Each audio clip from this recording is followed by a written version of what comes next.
Hey everyone, this is Thursday's Chapel, week 8. I just want to take a little bit of time to share with you. I've been reading Your Next 24 Hours. Um, it is with the director of Convoy of Hope, and this whole book is just talking about being intentional with your time, with your generosity, with kindness. And if you were to look at your next day, your next 24 hours, and start to look for opportunities to be inspirational, to be kind, um, it helps find those moments throughout our days. So you skip along, and there is a chapter. It's chapter 19 called Passing Grades. And the story is about this janitor who was faithful at a school, and he did his work. He was just a phenomenal janitor. And the principal decided to surprise him, and they filled up one of the garbage cans with $2,000 worth of donations. And the janitor, Ricky, just said, I'm so thankful to all the students who made this possible. But the point of this chapter is that you have the power to ignite inspiration. You have the power to ignite a campus-wide compassion movement, and it's specifically geared towards students who are at a university um, and or a vocational institution, a high school, but it's specifically targeting students and challenging them to make a difference. And so, youth pastors, I know we have several pastors as well within our cohort. This would be a really cool uh, leadership devotional, just challenging your leaders and your students to make a difference in their sphere of influence or their work, their school, their campus. And this chapter goes on to say, you don't have to be a class president, valedictorian, head cheerleader, starting quarterback, but you do have to lead by example. You can't watch from the sidelines. Author Malcolm Gladwell highlighted the bystander problem in his book, The Tipping Point, which is also another phenomenal book. He described a student who staged an epileptic fit in his dormitory. When there was just one person next door listening, that person rushed to the student's aid 85% of the time. But when subjects thought that there were 4 others also overhearing the seizure, they came to the student's aid only 31% of the time. In other words, when it comes to compassion, don't look around for someone else to lead. It can begin with you. Together, you can sponsor an inner city kid to go to camp. You can beautify a park or refurbish a baseball field. You can distribute food and clothes to the homeless. The needs in your radius are significant, but solutions can begin with you and your classmates. Don't let excuses get in the way. Sure, like everyone else, you have homework, a social life, sports, work, associations, and different things that occupy your time. After all, you're a student, not a social worker. But life only gets busier, and your list of commitments and obligations will only get longer. Now is the time to extend yourself. You're in your prime, students. Remember, the goal isn't for you to do everything, but the objective is for you to do your part. And I think this is where we're maybe struggling. Um, we hear so many times millennials this and millennials that. The truth is, scratch the title. It doesn't matter what generation you're from, but you have an opportunity to make an impact. And the people, the audience that this chapel is for are students. You're a student today, and that's the season of life that you're in. And that's exactly what this chapter is referring to, that the ability students have, you and your peers, your classmates, your university, you can round up people and make a difference. There are always going to be excuses. We're all tired. We all have different things that we have going on. The truth of the matter, this whole book is challenging us to just be that extra mile person, that extra mile Christian, the extra mile leader that many of us are striving to become. It has to start with something small. an act of compassion, kindness. But you cannot find what you're not looking for. And students, if you're not looking for opportunities to be generous, if you're not looking for opportunities to give back, you're not going to find them. You're going to blind yourself towards need. Together, you can change lives and restore hope. You know, one of our best practicums taking place this spring trimester is the Greeley Evangelism. I know Charcy, Karen, Enoch, and Keisha are doing that practicum, and Keisha has really just taken that practicum on as a team lead because she's not in practicums. But you know, I read the reflections every week, and it's just so incredible to see how there's personal growth taking place within this practicum, but there's a satisfaction for whatever student is writing the practicum of, man, God allowed me to speak into Richard or into Mike, or I saw this couple and I was able to give them hot cocoa. And you see the gratification that's coming from just being a blessing to others. Guys, if we could challenge our lives to be a blessing every single day, look for an opportunity to be kind. Look for an opportunity to just give with no intent of receiving anything. I promise you that spirit of generosity goes a long way, and I truly believe that God favors generosity. It's been known. I mean, and I'm sure you know people in your churches who their character is just, you're always wowed by them. They're always giving back. They're always willing to pray for someone, or they go to do hospital visits.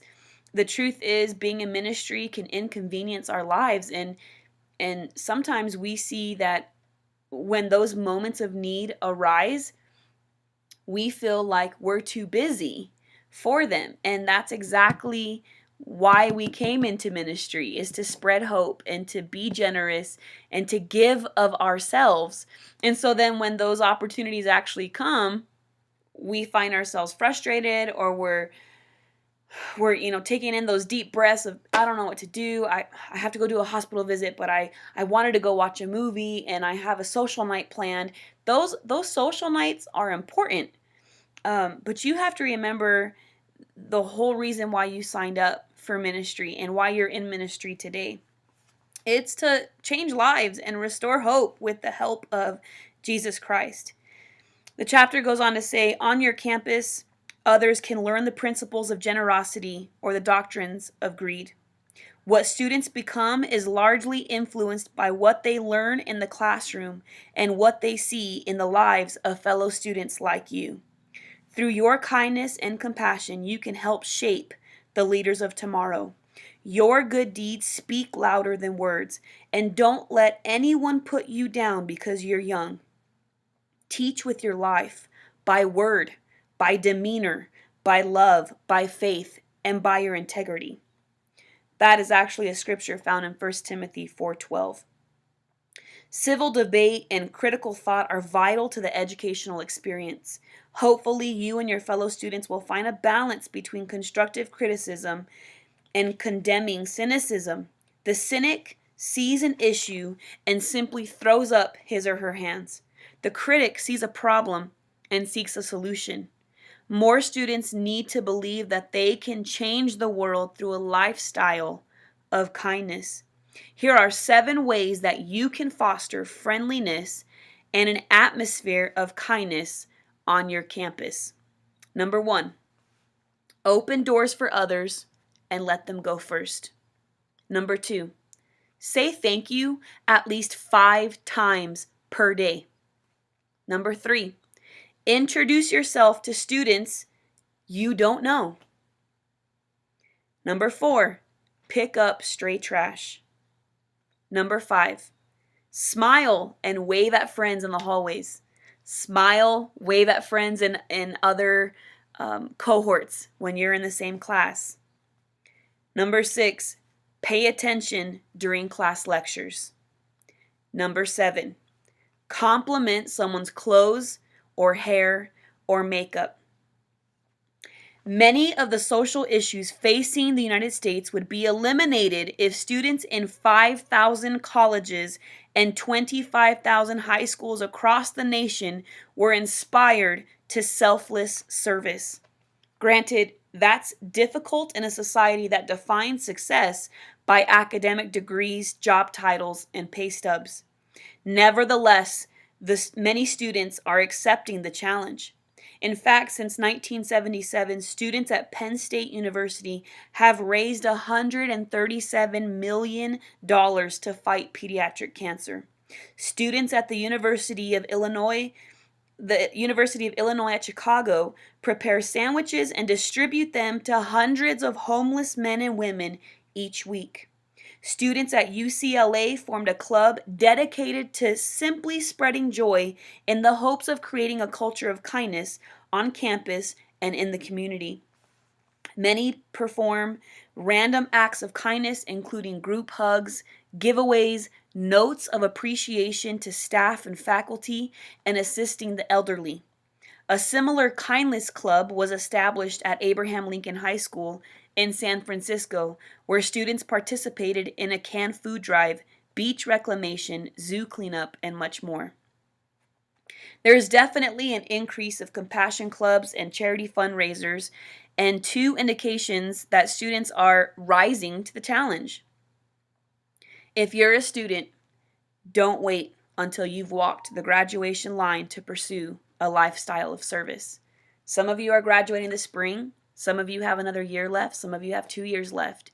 Don't wait till you receive a diploma to start living that selfless lifestyle. Your campus needs you now. Your community needs you now. Your work needs you now. Your peers need you now. You don't want to look back and regretfully reflect on your time at college and say, man, I learned a lot, but I didn't do enough to help others. Instead, take what Dr. Seuss said to heart. Unless someone like you cares a whole awful lot, nothing is going to get better. It's just not. Here are some kind ways to finish up today's podcast. Express your gratitude to a teacher who is having a positive influence within your school. Offer help to a fellow student who is struggling with a particular class or project. Offer your help. Students, that didn't say wait until you're asked and then generously give of your time. What would it look like if you offered first? Number 3, befriend someone who doesn't share your political or religious or social views. Number 4, pass out cookies to the dorm. Number 5, organize students to undertake a community project. Guys, I pray that each of you are challenged by this. This entire book is phenomenal because it truly captivates your attention. We're all in ministry and we all love people, but that is not why we're in ministry. And I think that has stood out to us since we took our students to the Under 40 conference a couple years ago. Typically, the cliche answer from ministers across the board is to say that they're in ministry because we love people. We want to serve people. God has called us to love on others and show kindness to others. Every minister was saying, yeah, I love people. And our superintendent at the time, Brother Dennis Rivera, said, that's the typical answer. But the reason why you're in ministry is because your love for God. That's why you're in ministry, because you love God that much. You want to serve his people. We cannot get so caught up in wanting to serve people that we forget the reason why we're serving people. So this book integrates all of that together. I would recommend that you get it. Again, it is your next 24 hours. One day of kindness can change everything. I would recommend that you do this and challenge yourselves. We went over a couple of those ways that you can be generous. Hey, saying thank you at least 5 times a day, thanking faculty and staff, saying hello to peers, telling your professor, hey, professor, that was a great class today. sending them an email. Thank you for teaching me this trimester. I learned a lot. I learned, maybe state a few things, and I really like how you teach about blah, blah, blah. You know, if you're looking for an opportunity to give back, you will find one. But if you stay caught up in your own situations, that's just going to be your lifestyle, and that you get through life. But there's a lot more fulfillment that comes when you are kind and you're generous and you live that lifestyle. You live it out, and you're known by that. You know, Jesus was known by being a servant to all. He was known for constantly going out and seeking the need and filling that need. So don't just be a critic, look for the solution as well. All right, remember the difference between the cynic and the critic. The critic will find a solution. Look for need, challenge yourselves this summer. We have 2 weeks left of the trimester. I know there's talk of our students wanting to continue the Greeley Evangelism practicum, even though there's not a practicum. That's incredible. That's when you know there's something real taking place. So that's my challenge to all of you guys. I pray that that hit home for some of you. I'm sure many of you are already giving back in your own ways, but continue to do it and continue to be inspirational. Let people know what you're doing, not for that boastful side of things, but to round up people around you and to get other students on board. You can make an impact. You have the power, you have the authority, and of course, when we walk with the Holy Spirit, there's no telling what we can do. God bless you guys. We'll see you during week 9.